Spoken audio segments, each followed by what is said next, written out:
mulai bahagian ketiga, kerelaan ahli sufi. Kita sekarang mempelajari tentang Lauh Mahfuz.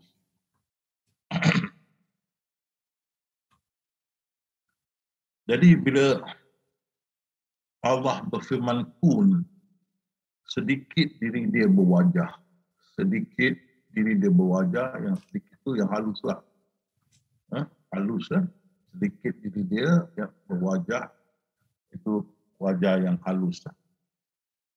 Dari wajah ini terjadi atau terzahir sifat. Zat. Terzahir zat. Dan dari zat ini menjadi ciptaan.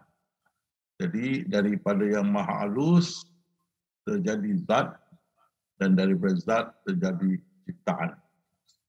Dan semua berkenaan ciptaan adalah dalam Lauh Mahfuz. Bila kita kata ciptaan saja, dia semua tu dalam Lauh Mahfuz.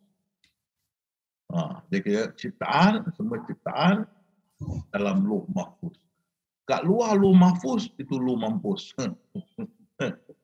Okay? Dia mesti dalam. Semua ciptaan mesti dalam Lauh Mahfuz. Kalau di luar, Lauh Mampus. Tak boleh. Dalam. Jadi ciptaan mana? Lauh Mahfuz. Jadi kalau kita tengok ni, daripada maha halus itu makrifat, terzahir zat. Itu hakikat. Hakikat kepada Lauh Mahfuz itu sifat. Jadi apakah Lauh Mahfuz ni? Kitab. Lauh Mahfuz ni kitab. Kitab induk. Kitab induk ataupun master book, master plan, something master plan, master book. Kitab induk. Segala berkenaan ciptaan sudah tertulis dalam Lauh Mahfuz. Tak ada satu tertinggal. Sempurna. Walaupun lebih kecil daripada atom pun sudah tertulis. Apa berlaku, tak berlaku, semua dah tertulis dalam kitab induk Lauh Mahfuz. Di sisi Allah terdapat umur kitab Lauh Mahfuz. Tidak ada yang lebih kecil, tidak lebih besar, semua dah tertulis dalam Lauh Mahfuz. Tiada sesuatu yang gaib di langit dan di bumi, semua dah tertulis dalam Lauh Mahfuz. Tidak jatuh sebiji sebutir biji walaupun dalam kegelapan, dan tiada sesuatu yang basah atau kering, semua dah tertulis dalam Lauh Mahfuz. Tak ada satu bencana pun berlaku, tapi sudah tertulis dalam Lauh Mahfuz. Walaupun tsunami, gempa bumi, semua dah tertulis. Maka yang buruk dan yang baik itu datang daripada Allah. Yang buruk dan baik datang daripada Allah. Ini rukun iman ke-6. Mau jaga. Semua yang buruk dan yang baik datang dari Allah. Tapi dulu-dululah bila kita dah papar ni, orang dah senyap kat Singapura, dulu orang akan kita dengar dalam khutbah Jumaat, yang baik daripada Allah, yang jahat daripada kita. Wah.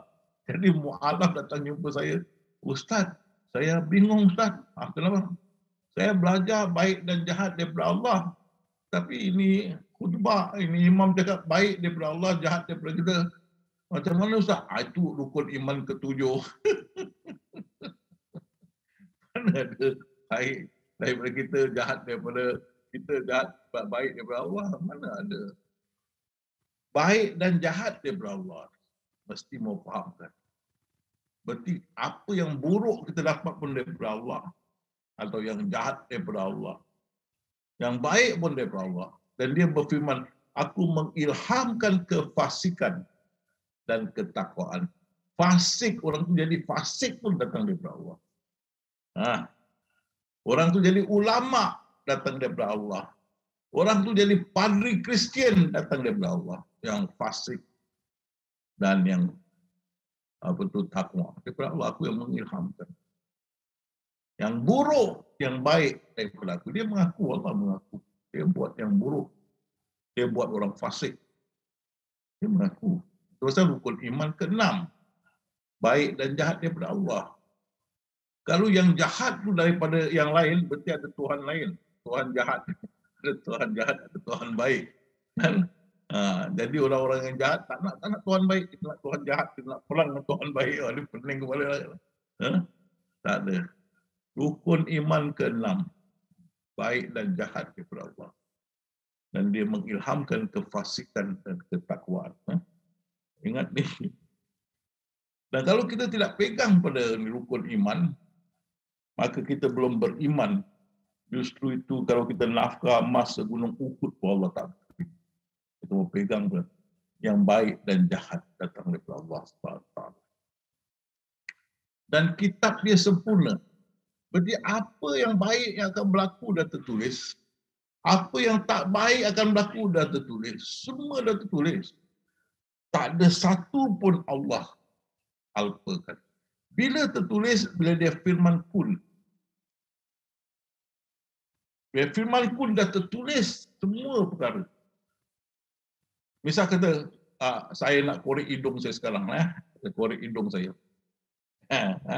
Hidung saya korek. Hidung pula telinga. Telinga saya korek. Bila Allah tahu? Bila Allah tahu saya nak korek telinga saya? Semalam, berarti sebelum itu dia tak bijaksana. Dia tak maha mengetahui. 1000 tahun, sebelum itu dia tak mengetahui. 1 juta tahun, 1 bilion tahun, sebelum itu dia tak mengetahui. Bila dia tahu? Bila dia firman kun, semua dah tertulis. Jangan nak gostan-gostankan masa. Dia firman kun, kitab induk dia dah siap. Macam buku komik, semua dah tertulis dalam pergerakan, cakapan, semua dah beres. Dia firman kun. Jadi jangan orang main-mainkan kita. Bila Allah tahu? Kemarin tahu? Lusa tahu? 1000 tahun tahu? 1 juta tahun? Firman kun. Tuhan induk dia dah siap. Tak ada cerita itu. Dia tak ada satu pun aku alpakan. Hebat. Dia kasih kita 6 masa. Satu masa perkiraan sains 2 bilion tahun. Berarti 12 bilion tahun umur dunia ini. 12 bilion tahun.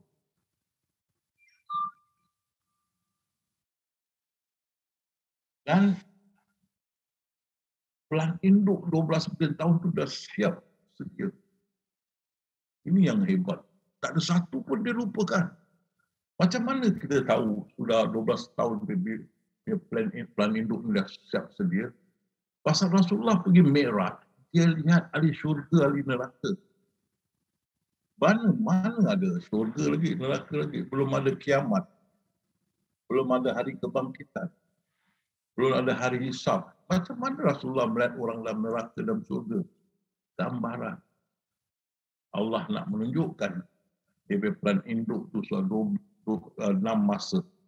Kalau ikut perkara sains, satu masa 2 bilion, berarti sampai masa ke-6 tu 12 bilion tahun. Punya plan sudah siap. Rasulullah SAW melihat yang penghabisan masa ke-6 atau fasah ke-6 syurga dan neraka. Walaupun kita mengikut perkiraan 4.6 bilion demi fasa awal, fasa ketiga, Rasulullah dalam awal fasa ketiga, dia di masa Mi'raj dibawa menerusi masa ke hadapan. Dia lihat ahli syurga dan ahli neraka. Jadi plan induk Allah tu 6 masa dah siap sedia. Satu pun dia tak lupakan. Ini hebat. Ini hebat. Kita kadang-kadang cari dia mata mana rupanya kat atas kepala. Cari mana dia mata akbar. Rupanya atas kepala. Kita ingat Allah 12 bilion tahun dia planning. Hebat betul. Tak ada satu pun dia lupa. Walaupun lebih kecil daripada atom. Semua dah tertulis dalam Lauh Mahfuz. Bila kun sudah siap. Dan kerana semua sudah siap, sempurna, tak perlu perubahan. Kerana itu dia kata tidak ada perubahan dalam sunnatullahku. Ketetapanku tetap berlaku. Dia tetapkan mesti berlaku. Kan? Dan rencana dia teguh. Tak dapat ubah suai. Dia sempurna. Jangan nak ubah suai. Dan Rasulullah berkata, kalau engkau kata engkau boleh ubah suai, Allah punya ketetapan ataupun dia punya takdir, maka suatu tentu kau akan masuk neraka. Dangerous tu. Kau boleh elak sesuatu yang dituliskan akan berlaku. Kau boleh lakukan sesuatu yang dituliskan takkan berlaku. Kalau kau begini kan, dengan keyakinan ini, maka pasti kau masuk neraka. Kau boleh tukar Allah punya plan induk, kau lagi terror daripada Allah. Kau lagi bijak daripada Allah ke.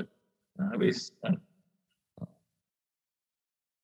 Kitab takdir. Jadi dalam Lauh Mahfuz tu ada kitab takdir kita. Yang Lauh Mahfuz tu sempurna dan antaranya ada kitab takdir kita. Kitab takdir kita itulah bila kita lahir, amal perbuatan itu kitab amal perbuatan itu adalah kitab takdir kita, seperti sudah ada di leher kita, ibarat tergantung di leher kita. Jadi kita semua amal perbuatan kita sudah tertulis, tergantung.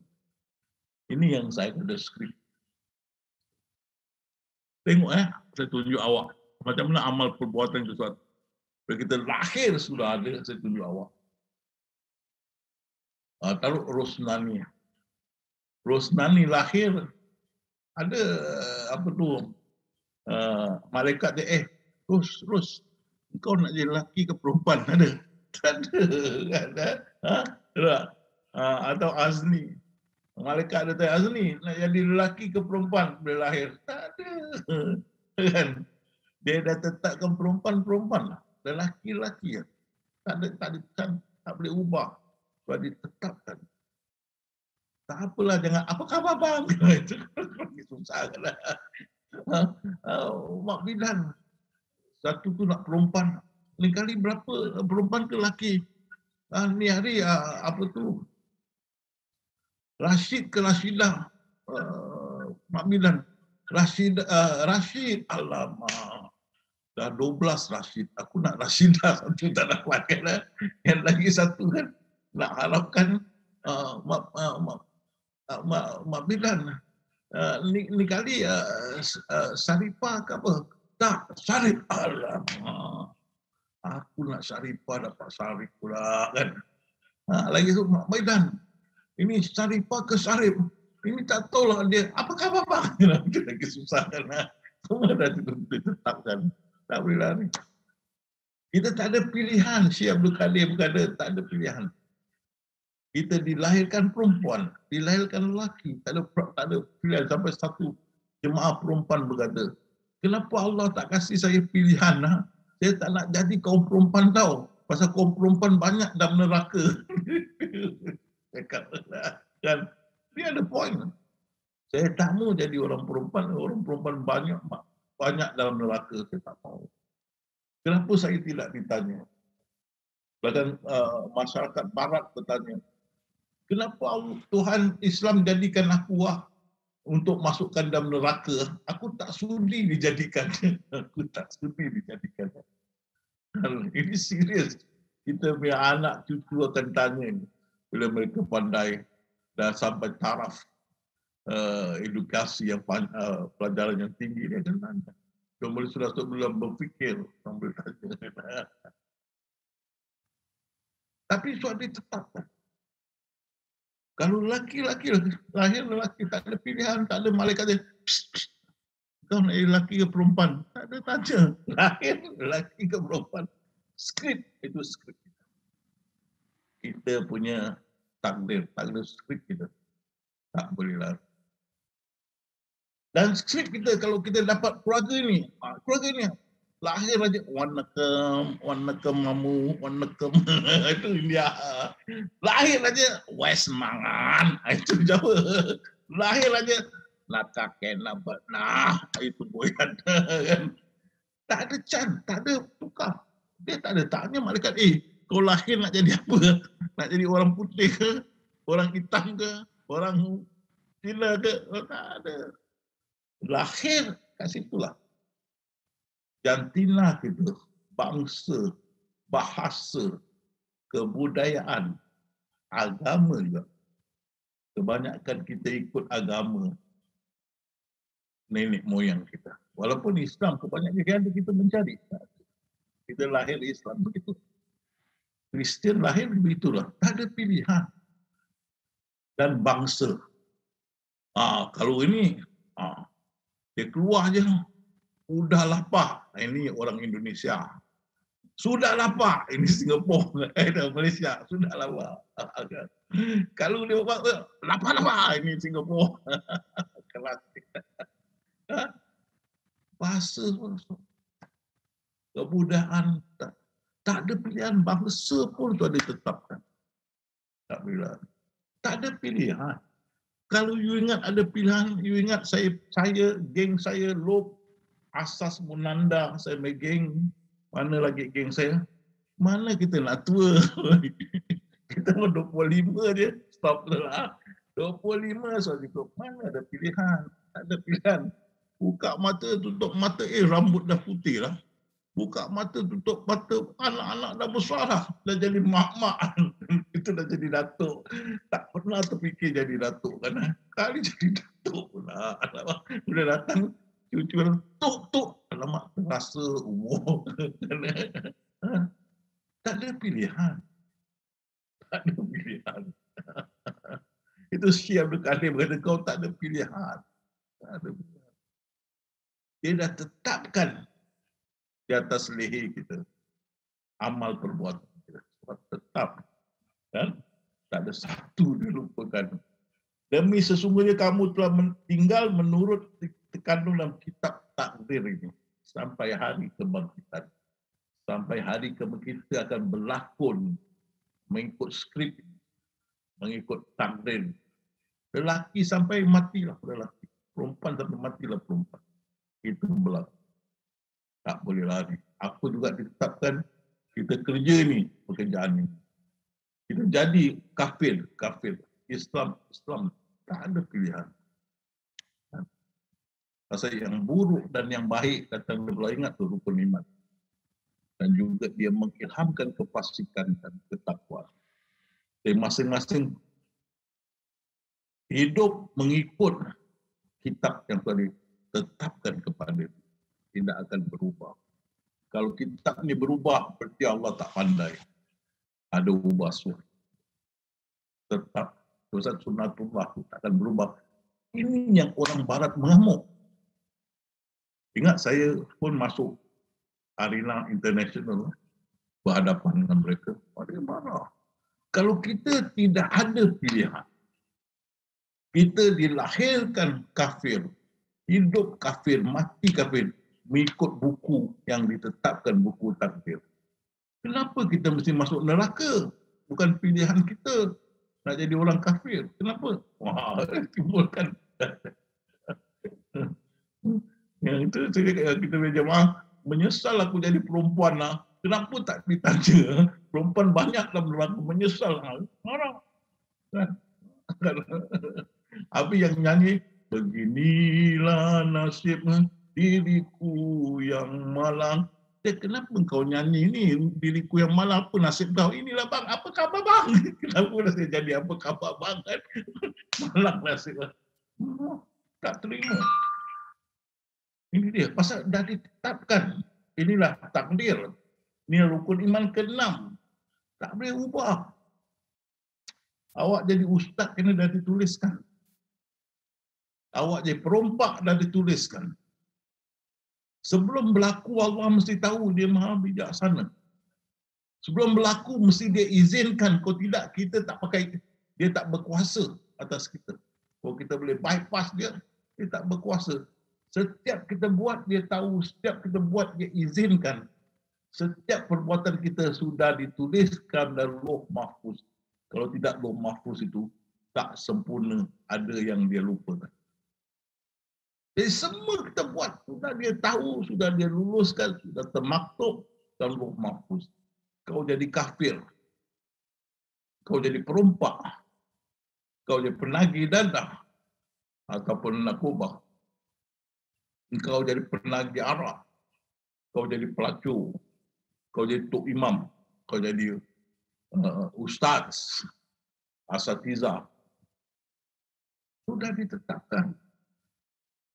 Adakah you lahir aja you tahu you nak jadi ustaz? Lahir aja baru tak umur setahun jagung Saya dah tahu Pak, saya nak jadi ustaz. Bapak pengsan baru umur setahun. Kita tak tahu. Ini sudah ditetapkan. Dan kita pun membesar, kita tak tahu apa kita akan jadi. Kita masuk sekolah, belajar. Dan lepas itu, kita apply kerja, ada yang kita nak kerja, kita tak dapat. Kita jadi lain kerja. Dia tetapkan. Dan kita akan hidup mengikut kitab ini. Sehingga hari kebangkitan.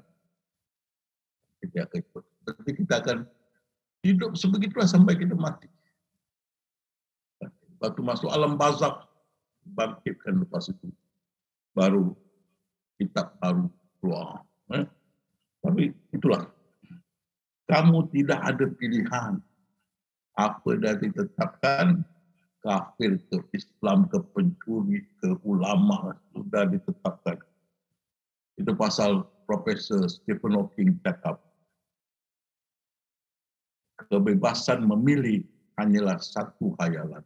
Ini profesor baru meninggal. Profesor Stephen Hawking, famous dulu, yang badan dia repot.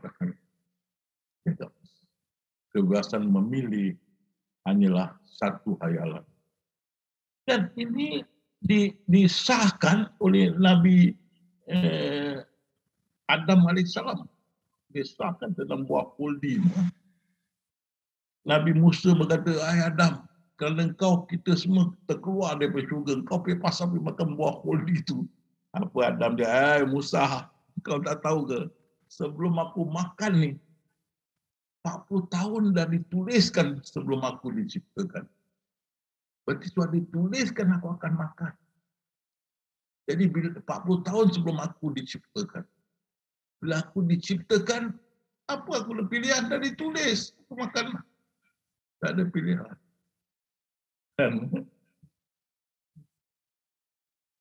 Jadi kitab takdir ni, walaupun kita rasa tak baiklah, tak baguslah, semua penuh hikmah. Ini mau jaga.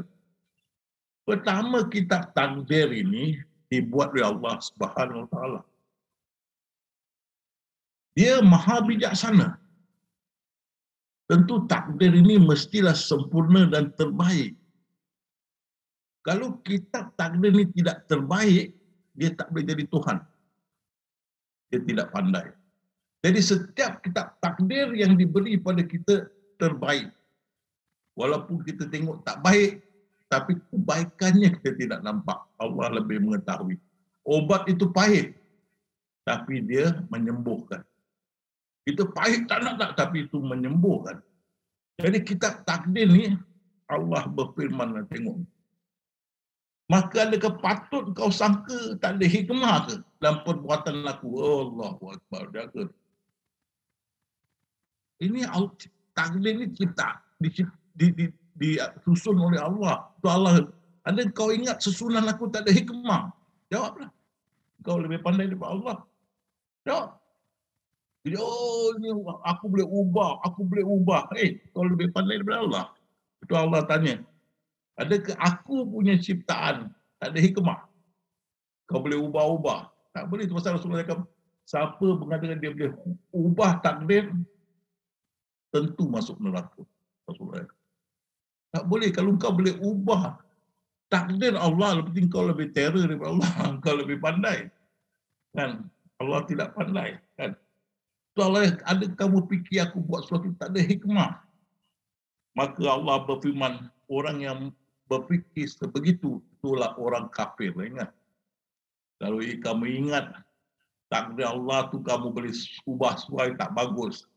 Itulah sangkaan orang-orang kafir. Mau jaga. Malahan di balik hikmah tu ada guna yang benar. Guna yang benar. Di sebalik itu ada hikmah dan keadilan.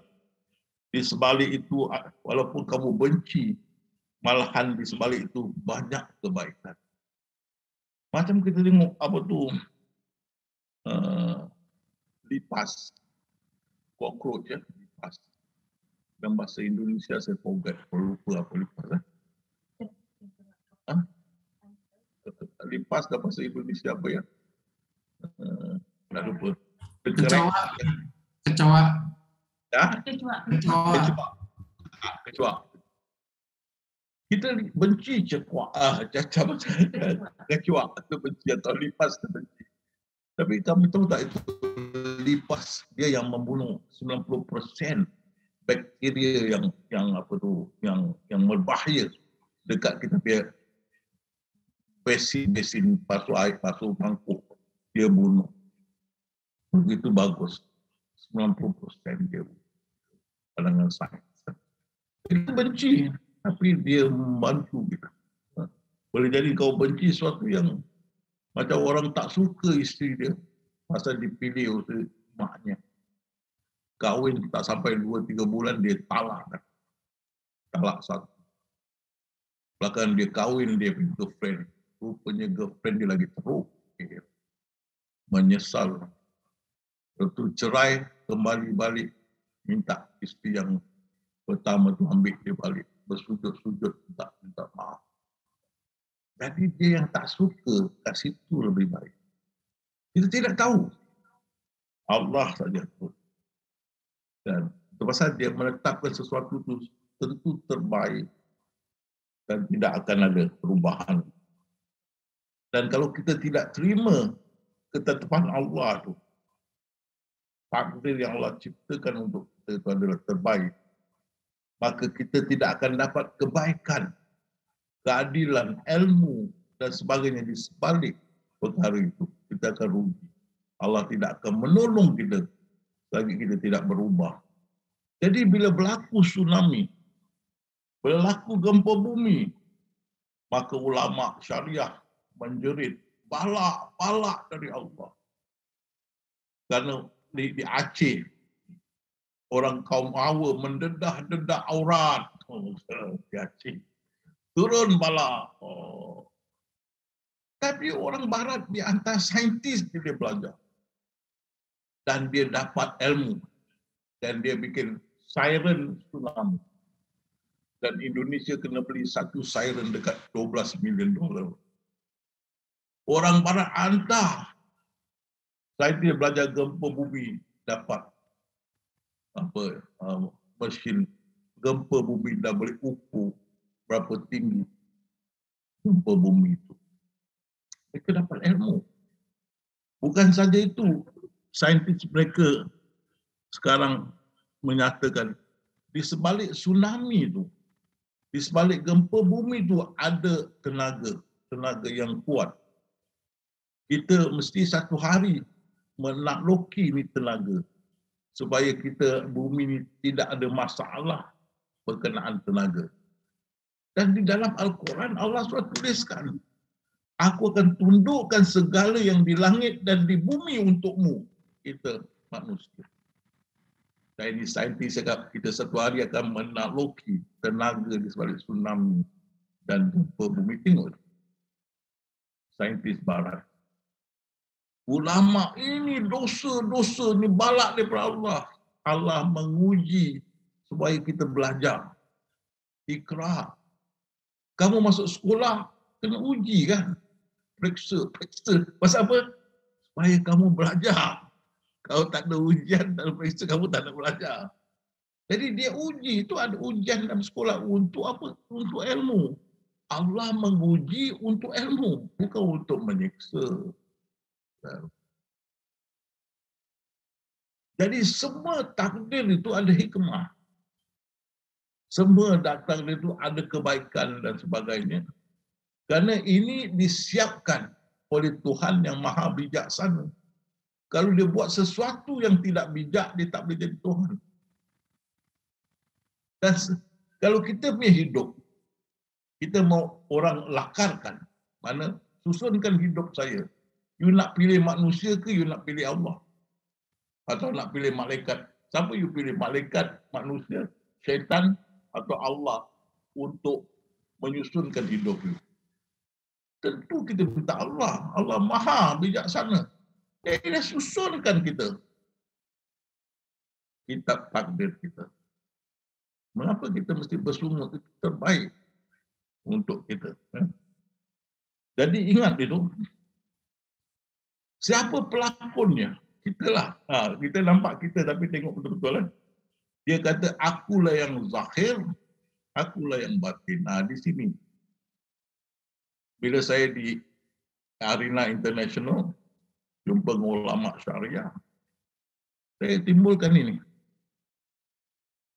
Macam mana engkau kata kita yang jadi yang berlakon? Dia berfirman dia yang zahir. Dia berfirman dia yang batin. Mana dia ada kita? Mana kita? Oh, yang zahir maksudnya apa dia cakap tu? Black hole. Saya kata kalau otak engkau black hole. Kalau yang zahir tu black hole. Kan? Tak betul. Aku yang zahir, aku yang batin. Mana ada kita? Mana ada? Kan? Nanti kita tengok siapa yang berlakon. Kalau tidak ada ahli sufi lain. Mana dia? Dia yang zahir, dia yang batin. Kalau kita bukan ahli sufi, kita nampak yang zahir batu, kayu, pokok, haiwan, manusia, burung. Ini yang zahir. Ini Tuhan ke? Ahli sufi lain, mata mereka sudah tajam. Pasal mereka menangis melihat kebenaran. Bagi ahli sufi, dia tidak nampak yang zahir. Lauh mahfuz itu zahir. Zat itu zahir. Dia pandang makrifat yang maha halus, yang batin. Pandangan makrifat dia pada yang batin. Itu dia yang maha halus. Tapi dia tahu zat itu terzahir daripada yang maha halus. Dan yang lauh mahfuz itu pun terzahir daripada zat. Dan semua itu daripada maha halus. Dan dia tahu. Jadi yang lauh mahfuz pun zahir, zat pun zahir. Yang batin itu yang maha halus. Tapi zat dan lauh mahfuz ni terzahir daripada maha halus. Macam kita tu ais kapal. Rupa ais kapal tu. Tapi dia punya inti, hakikat dia adalah ais. Makrifat dia seluruhnya air. Sama ini. Kalau kita nafikan zat, lauh mahfuz. Di sebalik lauh mahfuz tu, kita tengok pandang makrifat ialah maha halus. Kita tengok ni, ciptaan zat maha halus. Ciptaan sifat zahir, zat hakikat zahir, makrifat batin. Jadi bila kita lihat kepada makrifat, kita tak nampak pada hakikat, kita nampak di sebalik ciptaan maha halus. Kita tengok ni, tengok yang joget ni awak kenal, Muhammad Jamil. Dia joget apa? Mundan Muhammad Jamil. Dia kan dah masuk Islam, Muhammad Jamil. Kita tahu belakang dia zat. Dan belakang itu maha halus. Dan ini dia kata, segala hakikat di alam semesta ni, yang kita lihat dan kita saksikan ni Profesor Ramadan. Kesemuanya adalah limpahan di satu hakikat teragung, iaitu hakikat Zatullah Azza wa Jalla. Jadi kalau kita tengok di sebalik semua ni, balik lauh mahfuz tu zat. Jadi lauh mahfuz tu mungkinul wujud. Wujud daripada zat yang wajibul wujud. Jadi di situ hakikat.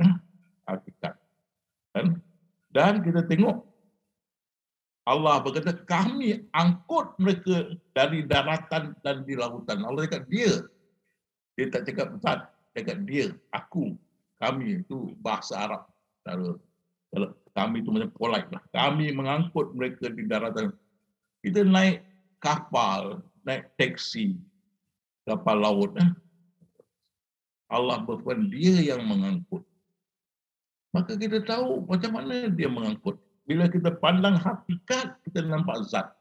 Bila kita pandang makrifat, di sebalik tu yang maha halus. Jadi yang mengangkut tu yang maha halus. Pasal dia kata, aku yang mengangkut.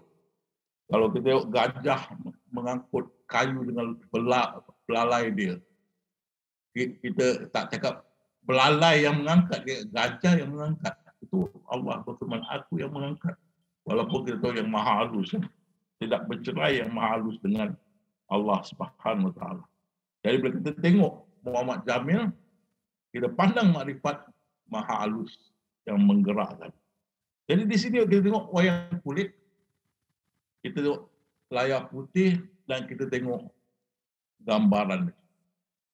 Gambaran itu ibarat Lauh mahfuz, layar putih itu ibarat zat. Siapa yang menggerakkan di layar putih itu? Itulah Pak Dalam. Itulah yang maha halus apa. Jadi untuk gajah ini, walaupun belalai dia yang mengangkat kayu itu, tapi kita kata gajah yang mengangkat. Belalai itu halus, mengangkat. Ini kita kata gajah. Jadi kalau kita tengok segala gerak-geri ini adalah pandang makrifat daripada yang maha halus, itu ibarat belalai gajah. Dan tidak bercerai belalai gajah dengan gajah. Jadi gajah berkata, aku yang mengangkat. Begitu Allah berkata, aku yang mengangkut. Aku yang mengangkut anak Adam di daratan dan di lautan. Tengok ini lebih jelas. 4 musim. Musim spring. Musim spring. Berarti musim bunga. Sama musim panas. Tengok pokok-pokok. Musim bunga, musim panas. Musim autumn. Musim berjatuhan. Tengok jadi kuning-kuningan daun-daun. Musim salji, winter, habis membotak. Macam mana ni perkara berlaku? Kau pandang makrifat, kita lihat yang maha halus. Maha halus bekerja di belakang. Pandang hakikat, zat lah. Pandang makrifat yang maha halus. Kalau yang maha halus tu tak bercerai halus dengan Allah SWT, sebagian daripada dia. Seperti belalai gajah dengan gajah. Jadi dia boleh kata, aku yang buat ini 4 musim. Itu pasal dia kata, bila Rasulullah perang Uhud, dia panah, Rasulullah panah. Banyak yang mati. Kaum Quraisy. Maka kaum Quraisy menjerit, oi, Nabi pun bunuh umat dia ke? Rasulullah dah bergegar. Turun ini firman, bukan kau yang membunuh Muhammad atau melimpah, tapi Allah lah yang membunuh, Allah yang melimpah. Macam mana Rasulullah bunuh, dikatakan Allah yang bunuh. Pandang hakikat di sebaliknya zat. Pandang makrifat di sebaliknya dia dah yang maha halus. Jadi Allah berkata, akulah yang membunuh. Tangan saya yang memukul. Tapi tangan saya memukul, tapi ini saya. Tangan ini sebagian dia saya. Tangan ini sebagian dia yang memukul tangan saya. Tapi saya yang memukul. Dan sama juga yang halus Allah SWT. Bagian daripada dia. Jadi dia yang melimpah. Pandangan makrifat, dia melimpah. Itu pasal Syekh Abdul Qadir berkata, striker pun dia, back pun dia, goalkeeper pun dia, midfielder pun dia, referee pun dia, linesman pun dia. Aku yang zahir, aku yang batin. Jadi Nabi Isa berkata, Tuhan itu wujud, tanpanya tidak akan ada kewujudan. Pasal innalillah, mana semua datang daripada aku. Dia hidup dan tanpanya tiada akan kehidupan. Berarti kalau kita ni kita ingat kita hidup, tapi kalau tak ada Allah, kita tidak akan hidup. Kita tak akan hidup. Tak ada tandingan baginya, tidak ada permulaan, tidak ada akhir. Semua ciptaan ada permulaan dan akhir. Tidak ada bapa, ibu, anak, adik-beradik ataupun teman. Tidak berjasad dan tidak makan, tidak tidur. Oh, kalau Allah tidur, pingsan, kita tak boleh gerak. Kenapa tak boleh gerak? Tunggu sekejap, Allah tengah tidur. Allah tak boleh tidur, tak boleh tidur. Tak mati, tak berjalan pun dia berjalan. Pening kita tak jalan ke kiri, dia jalan ke kanan, tak boleh. Dan tak boleh bergerak. Namun dia kekal abadi tanpa sifat-sifat ciptaan itu tidak serupa, tidak seumpama. Tidak ada sifat. Pada hakikatnya Syekh Abdul Qadir Jalani, tidak ada pelaku, tidak ada penggerak, tidak ada mendiamkan, tidak ada kecuali Allah. Tidak ada baik, tidak ada jahat, tidak ada rugi, tidak ada untung, tidak ada faedah, tidak ada anugerah, tidak ada sekatan, tidak terbuka, tidak tertutup, mati dan hidup. Tak ada. Mulia, hina, kaya, apa-apa. Inilah orang pandangan makrifat. Dia nampak semua tu yang maha halus, yang sedang berlakon, maha halus yang berlakon. Ini bila kita tengok tentang mukjizat, sama juga. Bila Nabi Salim ya, kau dia kalau kau betul Nabi, keluarkan unta daripada batu ni.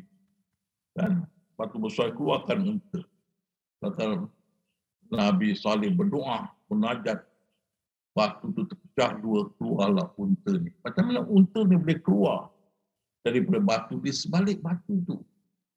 Kalau kita pandang hakikat, Ustaz, pandang makrifat yang maha halus. Kalau di sebalik tu yang maha halus, tentu dia boleh keluarkan unta.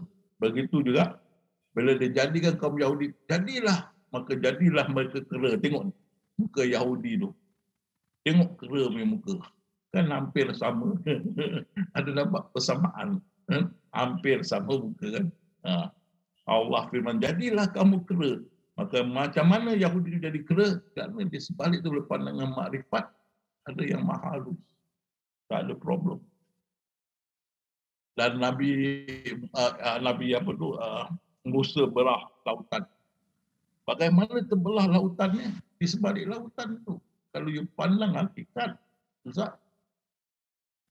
Dan zat kalau mau yang halus mau perintah zat, terbelah air itu. Atau kita pandang makrifat, tak perlu kita pandang pada zat, kita pandang terus pada makrifat. Kita nampak yang maha halus, yang terbelahkan.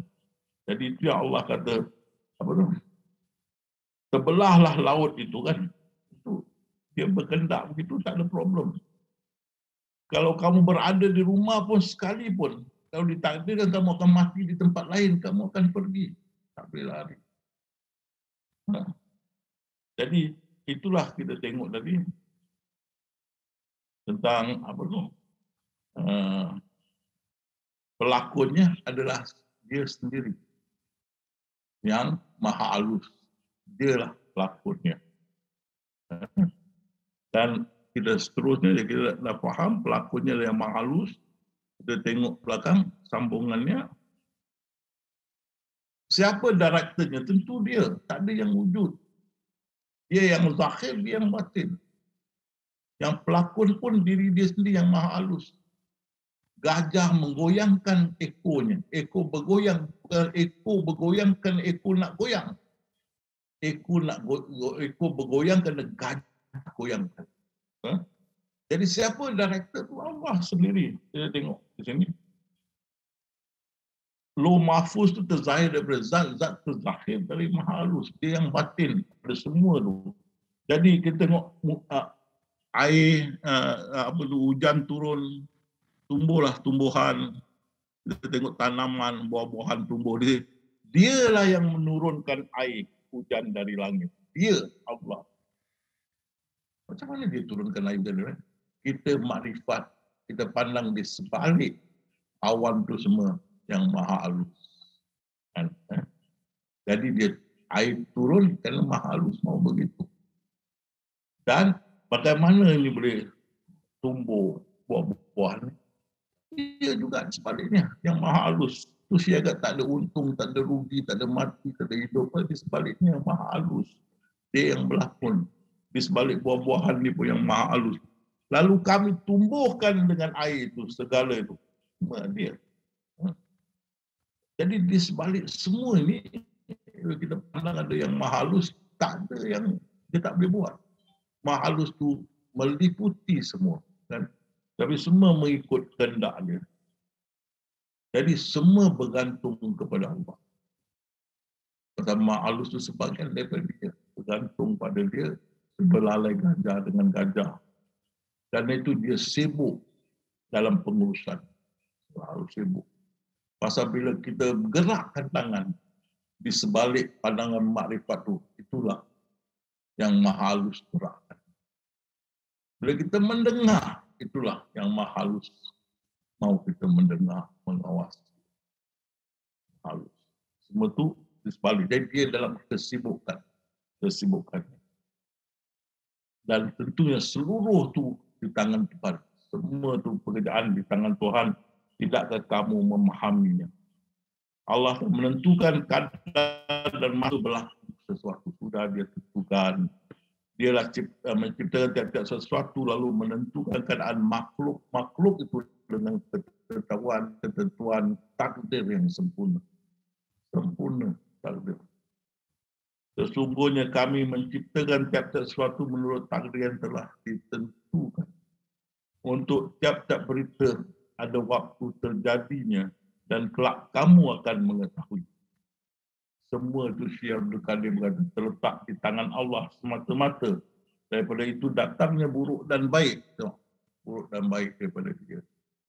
Dialah menentukan segala-gala semenjak awal-awal lagi. Dengan lain perkataan, kamu adalah dalam takdir atau kadar dan kadar Allah semata-mata. Kamu dalam lautan takdir dan ombak takdir berlambung-lambung. Kita nampak kita. Orang makrifat nampak yang maha halus. Dia bermain dengan diri dia. Jadi di sini orang kata, kalau semua dah dituliskan, kita tak payah usaha lah. Tak payah kerja, tak payah usaha. Dia tak faham. Kan? Dia tak faham apa. Apa yang dia katakan tu mesti dia katakan. Itu dah tertulis. Itu kita faham. Kalau begini semua dah tertulis, tak payah kerja lah, tak payah usaha lah, tak payah. Tuan, apa yang Tuan cakap pun mesti cakap. Dah dituliskan. Tak boleh lari. Kita berdoa ni hari ya Allah. Semoga Kau berilah anak aku yang sakit ni kesihatan yang baik Allah. Sembuhkan dia dari COVID-19 yang dia alami. Kita doa. You tahu, ada you doa, baru you berdoa ni baru tertulis. Jauh panggang dari api. Dia firman pun dah tertulis. Sampai masa ini hari you berdoa. Itu Syekh Abdul Qadir berkata, doa yang kau doa sudah tertulis dalam azal. Menunggu masa kau berdoa. Kun sudah tunggu doa. Jadi bukan kita berdoa. Kita kena doa. Kita kena doa. Itu kadang-kadang kita jumpa banyak perjenayah dalam prison, dalam apa tu? Prison penjara. Kita tanya kenapa kau buat begini-begini bunuh orang? Dia kata saya pun tak tahu lonjek. Dah buat saya terfikir kenapa aku buat. Dah dituliskan. Tak boleh lari kau dalam diombak. Kadar dan kadar. Tak boleh bikin apa. Jadi mana pentasnya? Ini dunia ni pentas dia. Dunia ni. Perjalanan hidup ini pentas dia. Dia kata sungguhnya kehidupan dunia hanyalah permainan dan senda gurauan. Itu fikir. Di dalam arena international, ulama syariah bertanya saya, mana Allah boleh bergurau? Dia akan kau gila ke apa? Kalau Allah tak boleh bergurau, dia tak boleh jadi Allah. Dia kurang sifat. Dia tak boleh bergurau. Dia tak ada sifat bergurau. Berarti dia kurang sifat, dia tak boleh jadi Allah. Senyap. Bagi dia Allah tak boleh bergurau. Ini ada firman dia. Sesungguhnya hidup di dunia ni senda gurau. Main-main. Tiadalah kehidupan dunia selain dari main-main dan senda gurau. Dan ini yang Profesor Stephen Hawking berkata, mungkin ini drama ciptaan ilahi. Bila kita sudah tahu apa nak buat, surrender. Kita berserah, buat penyerahan total kepada Allah. Tengok ni, ya Muhammad, naklah kau pertama-tama menyerah hati. Dan Rasulullah berkata, aku menyerah diriku kepada Allah dan demikianlah mengikut. Menyerah. Kita tahu semua dah dituliskan. Saksikanlah kami sahabat Rasulullah SAW. Orang yang berserah diri. Dan Allah berfirman kepada orang beriman, sesungguhnya petunjuk Allah atau petunjuk yang benar, kita disuruh agar menyerah. Dah tahu semua keadaan. Jadi bila kita berlaku sesuatu, kita kata inna lillahi wa inna ilaihi raji'un. Kita tidak akan jadi panas barat. Kita beli kereta baru, anak langgar, main sepeda dia langgar mobil baru kita. Bercala-cala. Kalau kita kata inna lillahi wa inna ilaihi raji'un, kita kata nak ini sudah ditakdirkan, itu Rasulullah suruh. Jadi kita tidak marah. Tapi kita pun tidak boleh terima ni kita pukul anak kita baik kepala dengan kayu, mati budak itu. Boleh ganti. Kereta rosak boleh ganti. Kau pukul anak kau dengan kayu kat kepala, mati. Kau boleh ganti. Kenapa kau buat begitu? Kerana kau tak boleh terima ini kadar dan kadar. Kalau kau boleh terima, kaya tak pernah ini sudah takdir. Lain kali jangan buat. Itu saja. Dia tak boleh terima. Itu pasal orang kafir banyak bunuh diri daripada orang Islam kerana tak ada jalan keluar. Dia tak tahu di jalan. Inna lillahi wa inna ilaihi raji'un. Dia tak tahu. Dan kita semua. Orang kita kalau sesuatu yang kita sayang Allah, matikan dia kata, oh Allah lebih menyayangi dia daripada aku. Allah ambil dulu. Dia terima. Apa berlaku kita inna lillahi wa inna ilaihi raji'un, menyerah diri. Padahal kepadanya lah berserah diri segala apa yang di langit dan di bumi, baik dengan suka maupun terpaksa. Ini ciptaan yang lain. Yang Allah tidak beri ilmu, mereka menyerah sepenuhnya. Kita yang Allah beri ilmu kerana kita khalifah dia. Kita sangat lengit, susah nak menerima bahawa semua dah dituliskan, kita tak boleh ubah plan induk Allah. Kita ikut saja. Dan kita terima kadar dan kadar itu terbaik bagi kita pasal dibuat oleh Tuhan yang maha bijaksana. Kita buat penyerahan total. Jadi ahli sufi ni mesti sampai pada peringkat ini. Dan itulah Islam. Pakailah Islam menyerah terus kepada takdir Allah. Islam adalah penerimaan sepenuhnya akan takdir Allah. Pada hari ini telah kusempurnakan untukmu agamamu dan telah kucukupkan kepadamu nikmat-nikmatku. Kuridai Islam itu jadi agama bagimu. Sungguh agama di sisi Allah hanyalah Islam. Jadi Islam tu menyerah penuh kepada kehendak dia. Dan tak boleh lari. Dan itulah kita reda. Apakah orang yang mengikut keredaan Allah tu sama dengan orang kembali dengan kemurkaan dia. Balasannya adalah syurga kan. Belakang dia kata, Allah reda terhadap mereka dan mereka merasa puas terhadapnya. Maka itulah golongan Allah. Ketahuilah golongan Allah tu orang yang beruntung. Dan Allah berfirman, tidak seorang masuk ke syurga dengan amalan dia. Tapi dengan keredaan Allah. Ini fahamkan. You boleh semayang pagi, malam, siang, malam, macam-macam ibadah dia buat. Allah tidak reda, you tidak masuk syurga. Bukan amalan you. Tengok. Kerana keredaan Allah, orang yang apa tu, kasih anjing minum. Walaupun dia pelacur yang sudah berumur. Tapi nampak anjing kehausan dia kasih minum. Allah ampunkan dosa. Dia masuk syurga bukan kerana apa? Kerana Allah rida. Kalau nak ikut amalan, dia pelacur dah tua. Pelacur. Apa amalan? Dan lagi satu Rasulullah ceritakan tentang orang yang bunuh 100 orang. Dia nak bertobat, jatuh mati. Allah ampunkan dosa. Dan kalau nak ikut amalan, dia tentu masuk neraka. Dia bunuh 100 orang. Tapi Allah rida kerana dia nak bertobat. Dan orang masuk syurga ni bukan dengan kehendak kita. Kehendak Allah. Kehendak Allah SWT. Jadi jangan kita suka-suka cakap lah. Oh, dia ni minum arak. Dia ni tak sembahyang. Dia ni suka berjudi. Ini semua ahli neraka. Jangan. Orang bunuh 100 orang.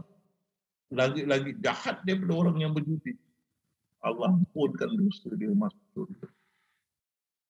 perempuan yang dia pelacur sampai umur dah tua, Allah ampunkan dosa. Ini lagi berat daripada minum arak. Dan Allah ampunkan dosa dia. Masuk tu. Lagi satu dia tengok. Orang buat-buat. Allah ampunkan dosa. Allah tidak ampunkan dosa kepada manusia. Ini 100 orang dia bunuh, dia tak berdosa pada manusia. Tapi Allah masukkan dia dalam syurga.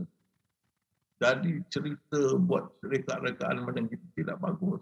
Tengok pelacur ni, dah tua, melacur. Allah ampunkan dia masuk syurga. Dia tak berdosa pada orang. Suami-suami orang yang berzina dengan dia, dia tak berdosa dengan perempuan-perempuan, isteri-isteri mereka ini. Oh, dia tahu lagi teruk. Allah ampun. Jadi kita mesti fahamlah, bukan amalan kita, tapi keridaan Allah yang masuk ke dalam surga. Dan sungguh akhirat itulah sebenarnya kehidupan kalau mereka mengetahui. Bila kita sudah faham, jangan merungut. Apapun inna lillahi wa inna ilaihi rajiun. Itu yang dapat petunjuk dan rahmat daripada Allah. Tidaklah jangan kita merungut dan bersusah hati. Saya dah naik serah dan tunggu NST. Bila satu berlaku, jangan merungut, jangan bersusah hati. NST naik serah dan tunggu. Redah dengan senang hati terhadap apa yang dilakukan oleh Allah. Jangan cuba hendak menentang takdir atau hadap diri kamu dan hendak kamu terus kepada Allah. Berserah, naik serah dan tunggu. Bila ada ujian NST, naik serah dan tunggu. Sesungguhnya kebanyakan bencana yang menimpa anak Adam kerana sungutan dan rungutan. Kenapa? Kenapa? Kenapa aku? Kenapa aku? Kenapa? NST, diam. NST naik serah dan tunggu. Pasal Nabi Isa berkata, kenapa itulah pintu neraka. Pasal Allah tidak boleh disoal. Kita disoal. Jadi yang mengetahui dan tidak mengetahui. Kata sama ke orang yang tahu dan orang tak tahu, sama ke orang buta dan orang yang melihat. Jadi kita tak tahu, kita salahkan Allah. Salahkan Allah. Saya, kalau ikut saya mesyarahan, kita selalu sentiasa tunjukkan Allah ni Maha Pengasih, Maha Penyayang. Sangat lembut kepada hamba-hamba dia. Tidak menyiksa hamba dia walaupun sebesar zarah. Tapi bila kita berdakwah, kita tunjuk neraka, seksa, kita dah menunjukkan Tuhan kita ni sangat zalim, sangat bengis. Suka menyeksa dan sebagainya. Itu tak bagus. Jadi orang-orang Kristian, pendakwa dia sudah faham. Diorang tak boleh pakai cara ini. Pasal dalam arena international ada satu padri pun tulis pada saya arena ni. Dia cakap kalau kau punya Tuhan dengan Tuhan Kristian sama, best of luck to you. We use all the hell and torture and they run away from the religion. Mana kita dakwah, kita menggunakan seksa dan neraka, mereka lari daripada agama. Itu pasal kaum Kristian ni hampir 2.4 bilion masih tak beriman. Islam 1.9 dan lain-lain selain Kristian 3.6 yang tidak beriman. Banyak yang tidak beriman. Dan seorang nak masuk Islam susah pasal kita tunjukkan Allah seksa. Sikit salah seksa. Dan seksa tak habis-habis, kekal dalam neraka. Jadi orang susah nak masuk Islam. Allah tu sangat bengis. Bila manusia menjadi level pelajaran mereka lebih tinggi, mereka dah boleh menganalisa. Mereka lihat Al-Quran, mereka bertanya kenapa buku suci ni suruh orang bunuh. Jihad. Ini dah arena international. Alhamdulillah saya dapat atasi semua. Ini ditimbulkan. Maka Tuhan Islam sangat zalim. Tanya macam-macam. Pasal kita saya hukum sehingga Profesor Zhang TNG mengatakan kalau aku tak belajar tentang Islam, bila aku masuk Islam 2 hari selepas itu aku akan murtad. Pasal saya hukum. Allah tu nampak macam bengis. Allah tu suka menyiksa. Allah tu suka menyanyanya. Macam mana ini Allah? Orang barat. Pasal untuk combine 50 lebih bilion masih belum beriman. 1,9 baru beriman masyarakat dunia. Jadi kita mesti mengatasi mereka menunjukkan Allah tidak begitu. Tapi susahnya ada yang mereka yang masih tekan Allah menyiksa, mesti masukkan dalam neraka. Mereka sampai bila Allah berjanji masuk neraka, Allah mesti masukkan dalam neraka. Tidakkah Allah boleh berseronok? Dia kata tak boleh, Allah tak boleh berseronok. Saya beri contoh. Kalau nenek sayang cucu-cucu dia. Tapi cucu-cucu tunggu nenek masak kuki semua kemas kuki dia lagi. Jadi nenek gerdak. Lain kali kau curi kuki nenek janji ni bapak kau nenek janji. Nenek potong kedua tangan kau. Ambil itu tangan kasih anjing makan. Tahulah. Takkan nenek buat itu. Takkan you nak pergi kat town. Bandar. Nenek nak potong cucu pe tangan. Nenek nak potong cucu pe tangan. Nenek. Satu bandar tu ini. Banyak orang buat. Allah menghukum, menyiksa. Apa kau buat ni? Ada Allah dah masuk dalam neraka. Sudah kiamat. Tak pernah dengar rahmat dia mendahului kemurkaan dia. Pernah dengar. Tidak pernah dengar 99 kasih sayang dia menunggu kita di hari kemudian. Rasulullah kata kalau orang kafir tahu tentang ini, tak ada satu pun putus asa masuk syurga. Tidak pernah dengar. Jangan tunjukkan Allah ni zalim. Jangan. Dia cakap aku maha lembut pada hamba-hambaku. Aku tidak hanya yang mereka sebesar-besar. Jangan. Satu. Kedua, kerana si Kristian sudah tahu mereka tidak dapat bawa orang masuk ke agama mereka menggunakan kezaliman. Mereka sudah pakai kasih sayang. God love you, God love you, God love you. Dan saya baru terbaca satu-satu dia dakwah dia ajar pada dia punya pendakwah. Naklah kau approach mereka, datang dengan kasih sayang. Naklah cakapan kau mesti manis, lemah, lembut, beri semangat.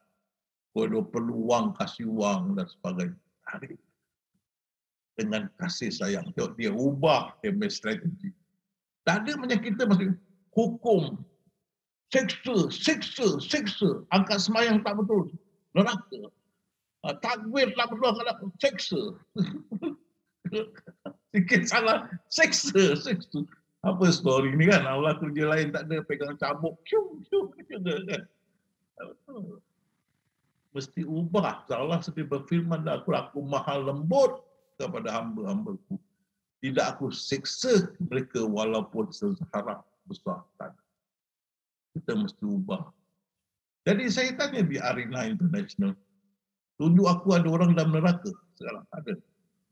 Tapi kenapa kau merepek mengatakan Tuhan aku akan seksa orang dalam neraka masukkan dalam. Tunjuk aku sekarang ada neraka ada orang.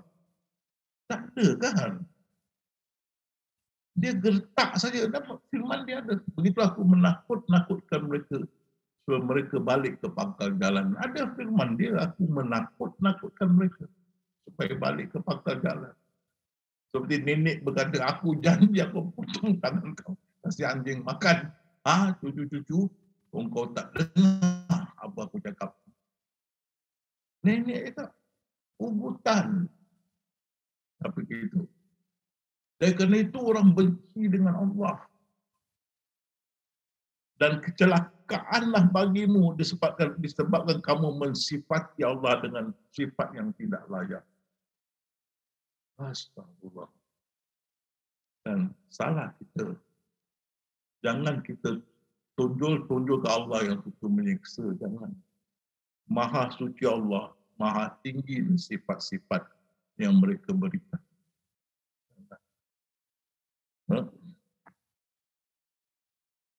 Dan mereka tidak menghormati Allah dengan penghormatan yang semestinya. Dan mereka tidak mengagungkan Allah dan pengagungan yang semestinya. Jadi kita orang ahli sufi, kita jaga Allah punya kemuliaan. Allah punya kasih sayang lemah lembutnya.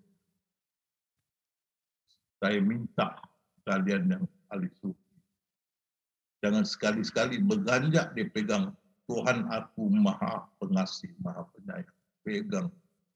Dia tidak akan menyeksa siapa pun. Yakinnya kita. Cuba kita tengok. Saya beri contoh. Kita kalau begini dengan Allah, kau rindah pada aku rindah kepadamu. Masuklah surga. Cuba kita tengok. Suami kita bawa teksi. Satu perempuan naik tengah malam.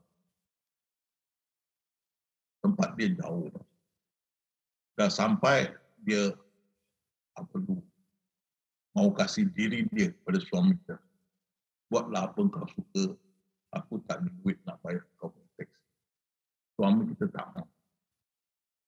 Maka dia start bikin hal, dia telefon polis, bilang suami kita mencabul kehormatan. Kata tidak benar. Saya tak nak bayar. Tapi undang-undang Singapura mesti cap. Jadi kita punya suami dituduh mencabul kehormatan. Tapi kita isteri, kita tidak yakin suami kita, suami aku tidak buat. Mak kita datang, kau tahu suami kau begini ni. Adik-beradik kita, kau tahu suami kau. Dia tak, aku yakin suami aku tidak buat. Begitu ahli sufi, orang kata Tuhan kita bengis jahat tak. Tuhan aku yang maha pengasih, maha penyayang, aku pegang, tidak aku berganjak. Begitu aku berganjak. Jadi suami ni kena masuk lokap. Tak ada wang untuk jaminan. Untuk lokap jaminan mau dekat 20,000. Kerja teksi tak kerja. Tapi sekejap suami tak buat. Jadi dia dapat lawyer bantuan kerajaan. Dan nasib dia baik. Ini lawyer yang di kerajaan hantar untuk bantu dia. Ini yang panggil Criminal Aid Bureau. Dia ni bekas polis dah jadi lawyer, PSP. Jadi dia tengok perempuan ni, dia ingat ada rekod perempuan. Betul perempuan ni pelacur. Jadi dia pasang PI, private investigator, pergi jumpa perempuan itu, pergi bawa hotel, kasih perempuan dia wait, ambil gambar, perempuan itu bogel-bogel. Dia pelacur. Kasih dia berapa duit dia terima. Itu lawyer tu gunakan, tunjuk pada pendakwa raya, tengok ni kau yang menuduh aku pergi klaim ni dia, kata gambar. Kau nak percaya ke? Ni pelacur. Apa jadi? Diorang tarik balik kes. Nampak itu gambar, kes dibuang, tarik balik. Tapi itu Grab taxi driver dah duduk, dah lock up, dah prison dah berapa bulan lepas. You tengok sayangnya pada isteri. Dia kan engkau lah satu-satu yang percaya pada Tuhan. Nasib akan sampai begitu ke bawah, orang pandang aku hina, engkau lah orang yang tidak beranjak mengatakan aku tidak akan berbuat. Begitu kita mesti pegang pada Allah. Dia maha pengasih, maha penyayang. Ini firman dia. Dia yang maha lembut atas hamba-hamba dia. Dia tidak menganiaya hamba-hambanya walau sebesar zarah. Ini kita pegang tali sufi. Yang lain dia gertak supaya mereka balik ke jalan. Dan itu kita baca turunnya ayat-ayat neraka, siksa ini semasa time jahiliyah di Mekah. 2 jam ni kaum jahiliyah jahat, tidak ada pelajaran, tidak ada adaban. Jadi mau gertak mereka sebalik ke pangkal jalan. Sekarang zaman tak boleh. Sekarang zaman orang dah terpelajar. Dia punya approach, pendekatan di soal lain. Allah berfirman, nak langkah berdebat, berhujah, mengajah dengan mereka. Ini dia. Seperti kita tahu Zakir Naik. Dengan bermuzakarah begitu dapat masuk ke orang dalam Islam. Bukan bunuh. Orang benci, dunia dah terpelajar, dah civilized. Tak ada dibunuh itu zaman kuno. Yang gunakan masa dulu dengan masa sekarang. Kau nak pakai masa dulu, perang dengan pedang lah, dengan tukar. Tak boleh. Dan Allah berfirman, aku tak beri kau jalan untuk menyeksa mereka yang sudah berdamai dengan kamu. Tak boleh. Di zaman sekarang. Dan yakinlah firman Allah tentang neraka syurga itu tempat masuk dulu. Allah berkata untuk menakut-nakutkan mereka kembali ke pangkal jalan. Dan kita ahli sufi, Tuhan kita tetap Maha Penyayang. Kita jadi hipokrit. Setiap kita nak masuk, kita Bismillahirrahmanirrahim. Dengan nama Allah yang Maha Pengasih. Kita cakap hari-hari, tapi etikat kita lain. Kita makin yakin Allah suka menyiksa, suka menganiaya dan sebagainya. Macam mana mulut cakap lain, etikat kita lain. Apa kita kata itu kita kutakan. Dari ahli sufi, jangan lepas. Tuhan aku Maha Pengasih, Maha Penyayang, Maha Pelembut pada hamba-hamba. Tidak menganiaya hamba-hambanya walaupun sebesar zarah. Dengan itu kaum ibu pun senang hati. Walaupun jadi kaum ibu senang hati, kau tahu di belakang hari dia tidak akan dianiaya. Orang kafir pun senang hati. Kalau tahu di belakang hari dia tidak dianiaya. Ini semua adalah lakonan yang tidak kita ada pilihan. Seperti berkata. Baru dunia boleh aman. Baru Allah berfirman, aku menjadikan kamu berpuak-puak, bersuku-suku supaya kenal mengenali. Jadi berapa mu'alaf jumpa saya. Ustaz, saya sedih lah. Saya seorang dari Islam. Jadi saya masuk surga. Macam mana mak bapak saya? Diorang baik lah Ustaz. Macam mana mereka Ustaz nangis? Boleh saya terangkan ini, diorang boleh terima. Allah tidak menganiaya. Kau lakonlah. Kau tengok tu, ayat tu. Dunia ini adalah senda hidup kehidupan dunia ini, senda gurauan main-mainan. Kampung akhirat itu menunggu kamu. Dia tidak cakap kamu orang Islam. Jadi inilah satu-satu hurdle, satu obstacle atau satu halangan yang saya kena atasi, terutama dari ulama syariah. Mereka tak boleh terima.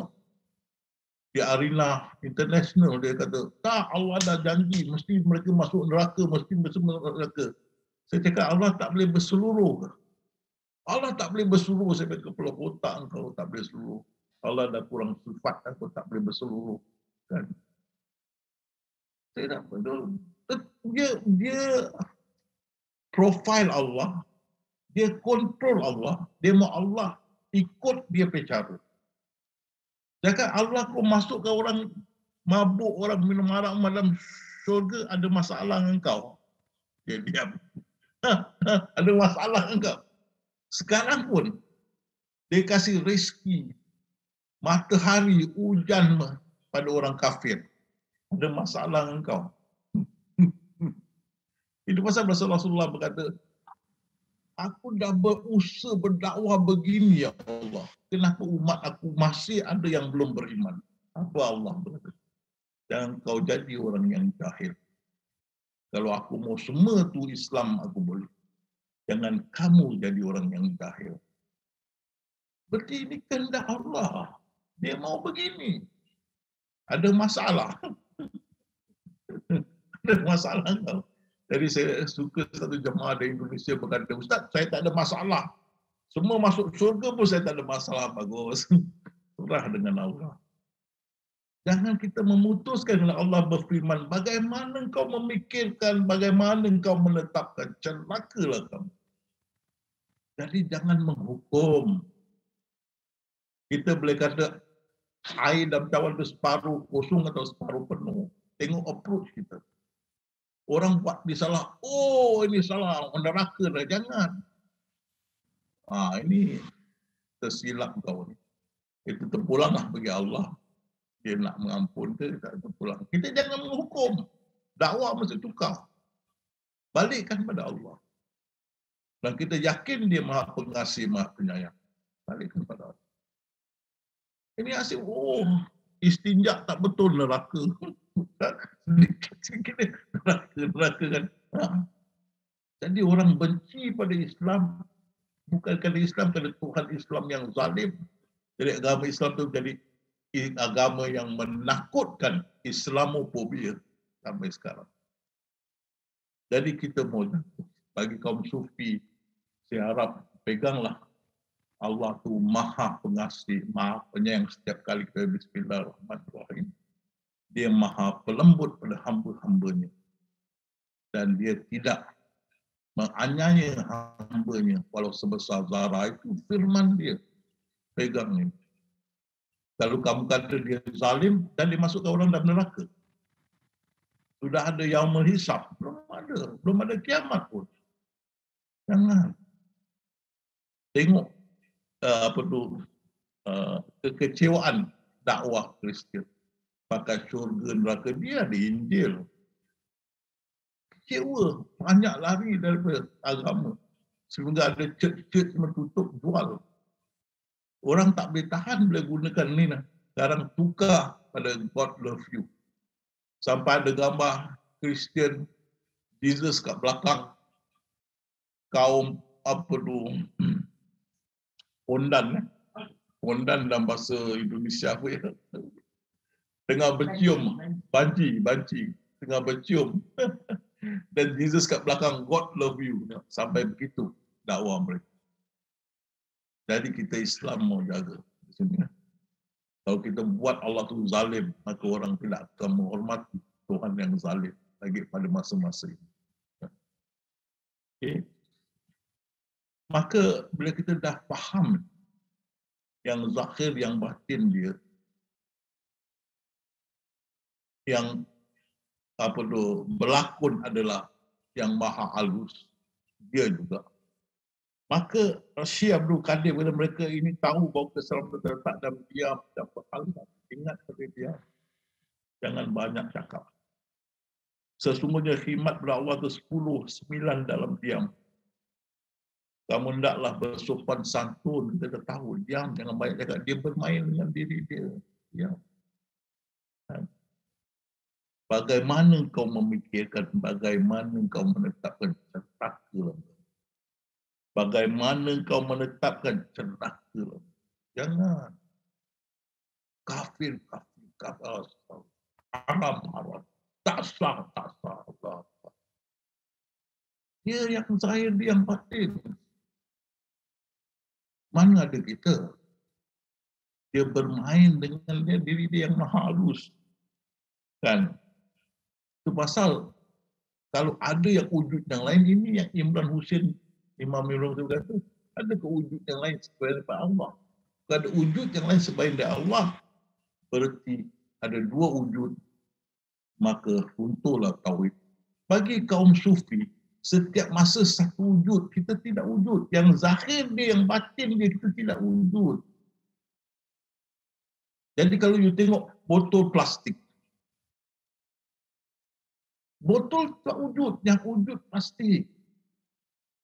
Tengok selipar Jepun tak wujud, yang wujud getah. Itu pandangan hakikat. Kan? Kalau pandang makrifat, kita tengok selipar plastik, selipar Jepun tu kita nampak pokok getah. Jadi bila kita pandang manusia, kita nampak yang maha halus.